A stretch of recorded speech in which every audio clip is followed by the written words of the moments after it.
फुरसुंगी नगर परिषदेच्या नगराध्यक्षपदासाठी आम आदमी पार्टीचे उमेदवार यशवंत अरुण बनसोडे वय वर्ष 42 यांना अज्ञात व्यक्तीने कार अडवून जीव घेण्याची धमकी दिल्याचा धक्कादायक प्रकार समोर आला आहे।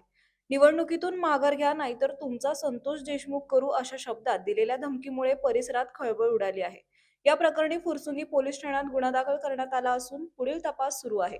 सोमवार दिनांक 1 डिसेंबर रोजी सकाळी 8:30 ते 9च्या दरम्यान Yashwant Bansode Saswad road railway station परिसरातून कारने निघाले होते। यावेळी एका अनोळखी व्यक्तीने हात दाखवून त्यांना वाहन थांबवण्यास भाग पाडले। वाहन थांबताच तो व्यक्ती बनसोडे यांच्या दिशेने धावून आला आणि निवडणुकीतून माघार घेण्याचा दबाव टाकू लागला। माघार नाही घेतली तर तुझा संतोष देशमुख करू अशी थेट जीवघेणी धमकी त्याने दिल्याचे तक्रारीत नमूद आहे। फिर्यादींच्या मते त्या व्यक्तीच्या कमरेला लोखंडी शस्त्र लपवलेले होते। तसेच रेल्वे पटरीजवळ दुसरा एक व्यक्तीही उभा असल्याने त्यांनी पाहिले त्यांच्याकडेही शस्त्र असण्याची शक्यता वर्तवण्यात आली आहे। या प्रकारामुळे भयभीत झालेल्या बनसोडे यांनी तात्काळ पोलिसांकडे धाव घेत तक्रार नोंदवली। या प्रकरणी अधिक तपास उपनिरीक्षक महेश नलवडे करीत आहेत। सलोनी, जसे की आपण पाहतोय, मी सध्या फुरसुंगी पोलीस स्टेशन या परिसरामध्ये आलो आहे आणि या ठिकाणी आपण पाहतोय आज आपण फुरसुंगी पोलीस स्टेशन या ठिकाणी आलो आहे। येण्यापाठीमागचं खरं कारण म्हणजे आज आपल्या सर्वांना माहितीच आहे की महामानव भारतरत्न डॉक्टर बाबासाहेब आंबेडकरांनी दिलेलं संविधान, दिलेला कायदा हा सर्वसामान्य प्रत्येक व्यक्तीला लागू आहे आणि म्हणूनच आज भारताला स्वातंत्र्य मिळून तब्बल 75 वर्ष पूर्ण झाली, तरीही भारतातल्या कोणत्याही नागरिकाला स्वातंत्र्य जीवन जगण्याचा अधिकार नाही का, असा प्रश्न निर्माण होतो आहे। भारतातील प्रत्येक नागरिकाला स्वातंत्र्य जीवन जगण्याचा अधिकार आहे, स्वातंत्र्य निवडणूक लढण्याचा अधिकार आहे आणि म्हणूनच फुरसुंगी उरुळी देवाची नगर परिषद निवडणूक फुरसुंगी उरुळी देवाची नगर परिषद स्वातंत्र्य निवडणूक 2025 हे निवडणुकीचा फॉर्म पुण्यप्रहार या साप्ताहिक वृत्तपत्राचे संपादक यशवंत अरुण बनसोडे यांनी देखील भरला होता। फॉर्म भरल्यापासून ते कालपर्यंतचा दिवस अत्यंत व्यवस्थितपणे होता। मात्र काल सकाळी ते घरापासून काही अंतरावरती जिमला जात असताना काही अज्ञात व्यक्तींकडून जिमवरून येत असताना त्यांना त्यांची गाडी थांबवण्यात आली आणि निवडणुकीचा भरलेला उमेदवाराचा अर्ज माघार घ्या, अन्यथा तुमच्यावरती संतोष देशमुख करू, अन्यथा तुमचा संतोष देशमुख करू अशी धमकी अज्ञात व्यक्तींकडून त्यांना दिलेली आहे। मात्र घटना नेमकी काय आहे हे जाणून घेण्यासाठी सध्या आपण फुरसुंगी पोलीस स्टेशन या ठिकाणी आलो आहे आणि आपल्यासोबत स्वतः होणाऱ्या नगर परिषदेच्या निवडणुकीचे आम आदमी पार्टी या पक्षाचे अधिकृत उमेदवार यशवंत अरुण बनसोडे आहेत। आपण त्यांच्याशी संवाद साधूया। सर, काय नेमकं तुमच्यासोबत घटना झालेली आहे, काय नेमकं तो प्रकार होता, काय सांगाल? जय भीम, जय जिजाऊ, जय शिवराय।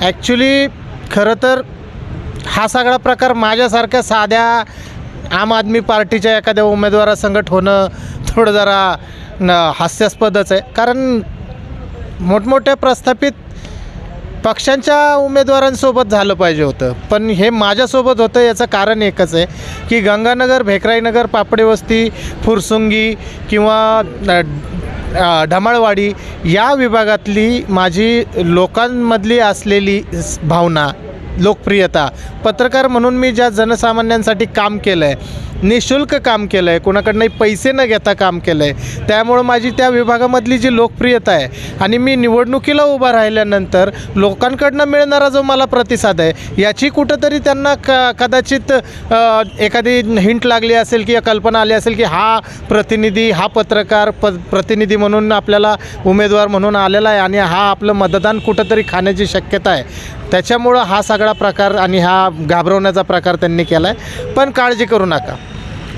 मी घाबरणार नाही आणि मी फॉर्मही मागं घेणार नाही।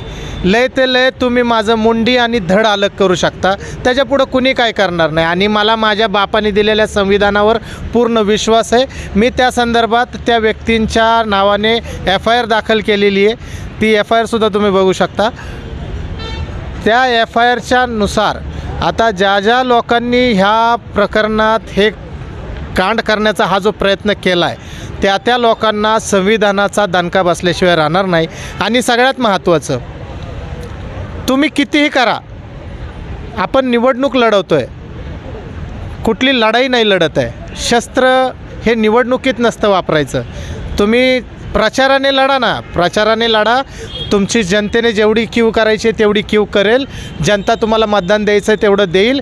पण हे असले कोयते, चाकू, तलवार घेऊन तुम्ही पत्रकार, संपादक किंवा आम आदमी पार्टीच्या उमेदवाराला जर घाबरवणार असाल तर तो तुमचा भ्रम आहे. मी काय घाबरणार नाही.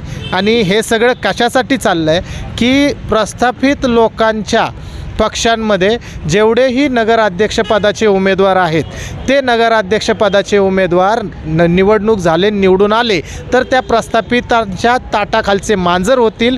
आणि हा एकमेव यशवंत बनसोडे जो प्रस्थापितांच्या ताटाखालचा मांजर होणार नाही. जनतेचा पैसा जनतेकडनं मिळालेला पूर्ण टॅक्सचा पैसा हा जनतेला सेवेतच देणार, भ्रष्टाचार करणार नाही याची त्यांना जाणीव झाली असावी. आणि म्हणून त्यांनी हे कृत्य केले.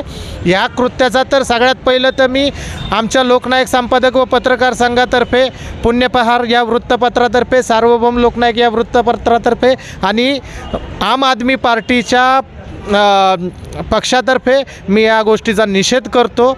यांची तीव्र निंदा करतो की अशा प्रकारचे कृत्य करून तुम्ही जर निवडणूक जिंकणार असाल तर हा संविधानाचा खून आहे, ही लोकशाहीची हत्या आहे.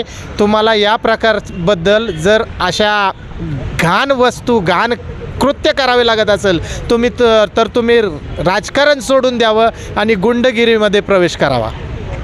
आपण ज्यावेळेस घरातून सकाळी बाहेर निघला होता, जिमवरनं येत होता, त्यावेळेस नेमकी घटना काय होती? अज्ञात व्यक्ती नेमकी कोण होते, काय कल्पना यायची? ती व्यक्ती मला कुठंच दिसली नाही आजपर्यंत. मी पहिल्यांदाच तिला काल पाहिलं. ॲक्च्युली झालं काय, मी जिमवरून निघालो आणि माझा नेहमीचा रोड जो आहे रेल्वे रोडाच्या शेजारून, तो आम्हाला भोसले विलेजला यायला जवळ पडतो. मी सकाळी जाताना मात्र पापडे वस्ती डामळवाडीतून जातो, कारण माझा मुलगा आपल्या लिटल फ्लॉवर इंग्लिश मीडियम स्कूलमध्ये शिकत असल्यामुळं मी त्याला तिथं शाळेला सोडतो आणि मी जिमला जातो. जिमवरून येताना त्या रेल्वे रोडाच्या शेजारून भिंतीच्या, जिथं रोड संपतो त्या भिंतीच्या थोडंसं अलीकड एक व्यक्ती उजव्या हातामध्ये कोयता किंवा पालघन, काय ते शस्त्राचं नाव आहे, ते घेऊन डाव्या हाताने मला असा थांबवत आला. मला वाटलं माझ्या कोणतरी ओळखीचं आहे. डमळवाडी, पापडे वस्ती, भेकराईनगर, गंगानगरमध्ये मला साहेब म्हणून ओळखणारे, पत्रकार म्हणून ओळखणारे भरपूर लोक आहेत. कधी येतात, समस्या सांगतात किंवा काही प्रॉब्लेम आहे सांगतात, माझ्याशी चर्चा करतात किंवा कशा आहात विचारतात. याच्यासाठी मला त्यांनी थांबवलं असावं अशी माझी भावना झाली. पण ज्यावेळेस तो चालत असताना त्याच्या उजव्या हातात मला तो कोयता दिसला. मी ती काच खाली केली होती, ती मी वर केली आणि एवढाच भाग राहिला होता काच खाली वर घ्यायचा. त्या भागातनंच तो एवढंच म्हणाला की तू निवडणुकीचा फॉर्म मागं घे, नाही तर तुझा संतोष देशमुख करू. आता माझा संतोष देशमुख करण्यापेक्षा तुम्ही भ्रष्टाचार कमी करा. तुम्हाला ही वेळ यायची नाही की एखाद्या उमेदवाराला कोयत्याने संपवायचं किंवा त्या संतोष बिचारा देशमुख.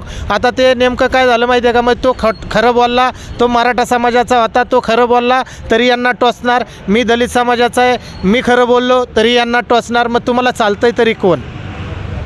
तुम्हाला जर प्रस्थापित लोकांना मराठा समाजाचा तो संतोष देशमुख चालत नसेल तर हा दलित समाजाचा संतोष देशमुख चालेल का तुम्हाला? होय, मी तयार आहे, मी संतोष देशमुख व्हायला, तुम्ही करून दाखवा. पुरसुंगी पोलीस स्टेशनच्या अधिकाऱ्यांना आपण भेटलेला आहात, गुन्हा देखील दाखल झालेला आहे. काय सिनियर PIनी आपल्याला बोललेले आहेत, काय सांगाल? सिनियर PI मोरे साहेबांनी आम्हाला खूप चांगल्या पद्धतीने मार्गदर्शन केलं, सांत्वन केलं आमचं की आम्हाला तुम्ही घाबरू नका, कुठल्याही प्रकारचा काही हल्ला तुमच्यावर होणार नाही.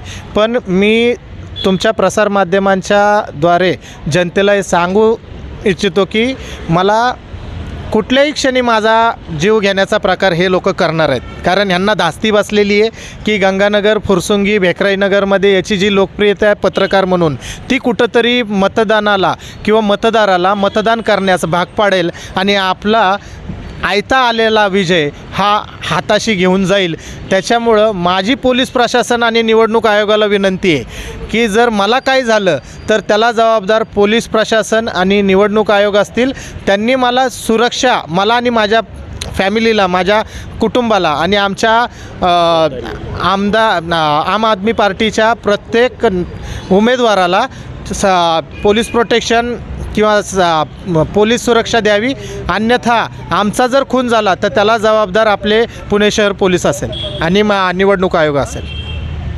नक्कीच सलोनी, खऱ्या अर्थाने जर पाहिलं तर महाराष्ट्र राज्याच्या उपमुख्यमंत्री निश्चित अशा निंदनीय घटनेचा विशेष करून दखल घेतली पाहिजे. त्यानंतर पुणे जिल्ह्याचे पोलीस आयुक्त अमितेश कुमार यांनी देखील या गोष्टीकडे विशेष लक्ष केंद्रित केलं पाहिजे. खऱ्या अर्थाने जर पाहिलं तर भारताला स्वातंत्र्य मिळून 75 वर्ष पूर्ण झाली तरी देखील भारतातील नागरिक हे लोकशाहीमध्ये कमी आणि हुकुमशाहीमध्ये मोठ्या प्रमाणामध्ये जगत असतानाचं दृश्य आपल्याला या घटनेच्या माध्यमातून दिसत आहे. प्रत्येक व्यक्तीला, प्रत्येक नागरिकाला मत करण्याचा अधिकार आहे, मत मांडण्याचा अधिकार आहे, स्वतंत्र निवडणूक लढण्याचा अधिकार आहे. असं असताना देखील तर काही माथेफिरू व्यक्तींकडनं कोयत्याचा दबावाखाली उमेदवारांना दबावण्याचा प्रयत्न किंवा पत्रकारांना दाबण्याचा प्रयत्न केला तर निषेध हे घटना अतिशय निंदनीय आहे आणि अशा निंदनीय घटनेचा जाहीर निषेध सर्वांकडनं झालाच पाहिजे. आणि त्याचबरोबर सत्याचा लढा 24 तास बातमी या चॅनलच्या माध्यमातून देखील अशा पद्धतीने वागणूक करणाऱ्या व्यक्तीचा जाहीर निषेध आपल्याही चॅनलच्या माध्यमातून करण्यात येत आहे. कॅमेरामन अजय सूर्यवंशीसह मी मनीष कांबळे, पुरसुंगी.